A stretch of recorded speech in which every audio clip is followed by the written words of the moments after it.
Hello, it's your girl Faye Shayo, a wellness consultant. We're also talking on diabetic, why diabetic wounds do not heal fast or do not even heal at all. I've told you about high glucose level in the blood, making the arteries to have plagues. It does not allow blood to flow properly, and how that will also affect neuropathy that would go and destroy the nerves of the body, and you will not even know that you have a wound. And of course, it's just a matter of time. You have a whole lot of complications with that wound, and in the end they might have to amputate that part of your body. I've been able to explain that in the previous episode. Now, furthermore on that, another thing again is circulation problem. Now, what's a circulation problem? Blood is supposed to circulate from the heart to all parts of the body, but when there's too much glucose in the body, that will lead to high blood cholesterol and build up plaques in the vessels that are carrying blood. Now, oxygenated blood is supposed to move to different parts of the body. Now we're talking about wound, right? Okay, the part that has wound, the blood is supposed to move to that part is not moving properly. Blood does not move to that place properly. There's circulation issues.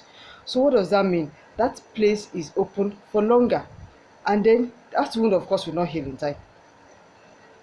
I've tried to explain it. It's not going to heal in time because blood is not going to circulate properly. And if blood is not circulating properly, now we're talking about red blood cell. Now that will go to the next cell, which is immune system inefficiency. As red blood cell is not moving properly, of course, white blood cell that's supposed to fight diseases is also not going to move properly. White blood cell that's supposed to go to that part of the body that has a wound and supposed to help to heal it in time is also going to be impaired because there's impairment in the vessels that are moving the blood.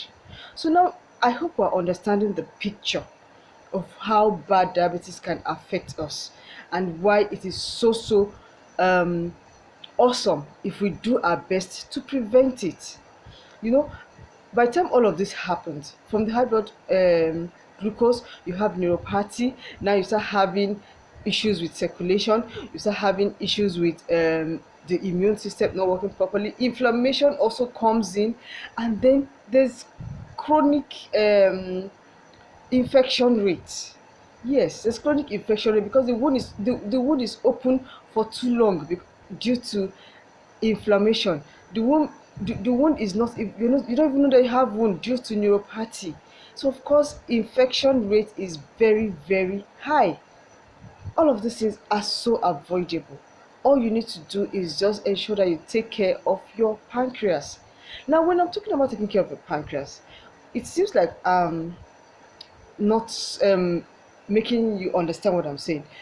I told you that the pancreas is a gentle kind of organ. It doesn't like too much stress, but we stress it a lot. Now let me explain something to you, how I actually have been able to understand how best to do it. Now let's watch our calorie intakes. When you watch your calorie intakes, you'll be able to eat food with less calories but more nutrients. Now how do we do that? Whatever food you're eating, please, portion control should be put into place. Even if you're taking carbohydrates, portion control. And I would advise that we shouldn't take too much carbohydrate first thing in the morning. Now when we say first thing in the morning, that's when we break our fast, Abby. The fast from the night, from the day, from previous day to the next day. The first food in the morning. Why don't you make it something little? Why not just probably a cup of tea with a slice of probably bread, or now I'm talking to a person who does not have diabetes to prevent, or maybe a cup of oats with your favorite non-dairy milk, and of course maybe little sugar or no sugar at all, just put a little bit of honey. Little, if you watch it, I'm trying to see a way where you can have like just 200 calories at that time of the morning. You know what you have done to your pancreas? You have just given it um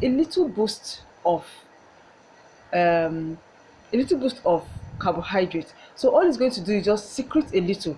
Or maybe the pancreas is at rest all night, and then first thing in the morning, probably one apple or one banana, or you mix it together. That way you have just given it just a little bit of carbohydrate and more of fiber.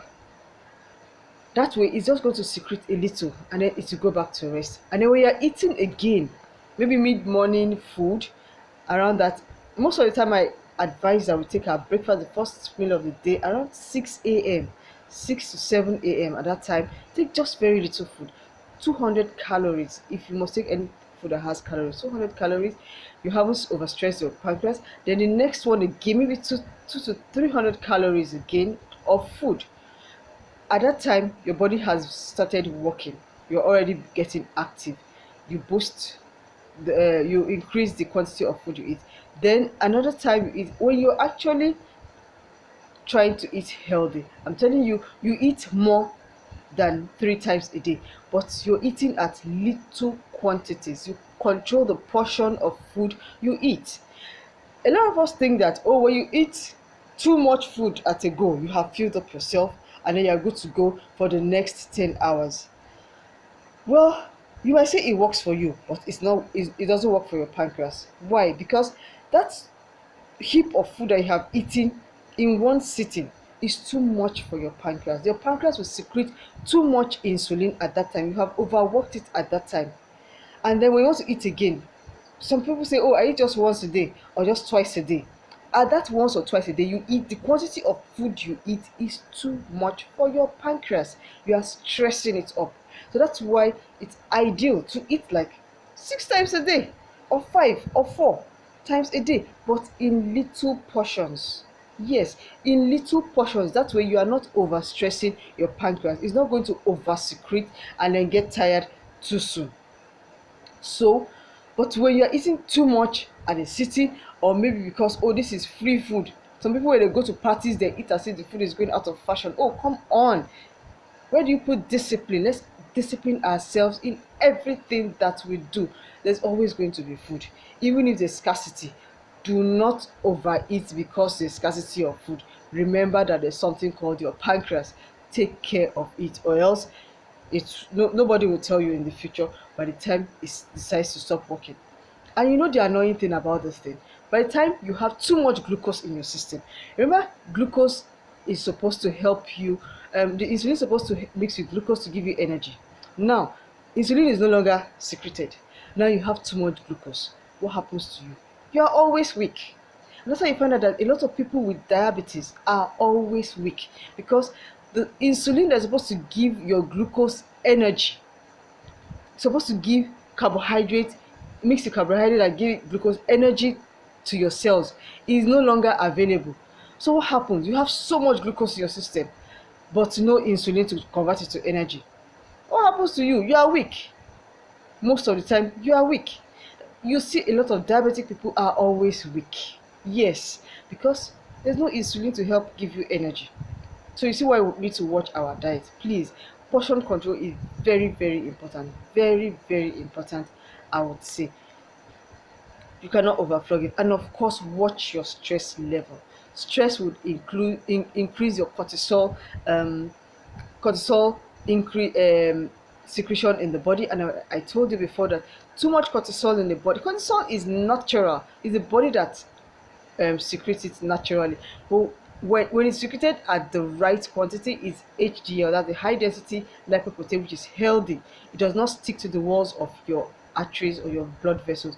But when it becomes LDL, the low density, when it becomes too much cortisol being secreted, it now converts to LDL. When it's too much, you can imagine that now you're stressed up and then your insulin has stopped working. Is that not trouble? That's trouble. So please, let's watch our lifestyle. Let's take into cognizance our food intake, our diets. Let's incorporate a whole lot of healthy lifestyle, because when you look at it majorly, the reason why we have diabetes is just too much intake of carbohydrate food, too much inactivity in our life, and then of course all of this would cause too much glucose in the body, and the end product is always diabetes. And I've told us all of these things are so preventable. very, very preventable. And the next episode, I'll be enlightening us more on, the foods that we take that are not healthy for us, that would make that are causes of diabetes, that would add too much glucose to our system, the ones that would help us to stay healthy. And of course, you know me now, I'll always tell you the gory picture and also help you to see how we can prevent it, and then the kinds of food to take that would also prevent it. Till meet again next time, don't forget to like this video, don't forget to subscribe to my channel, also share my video with your friends and your family. Stay blessed. Bye.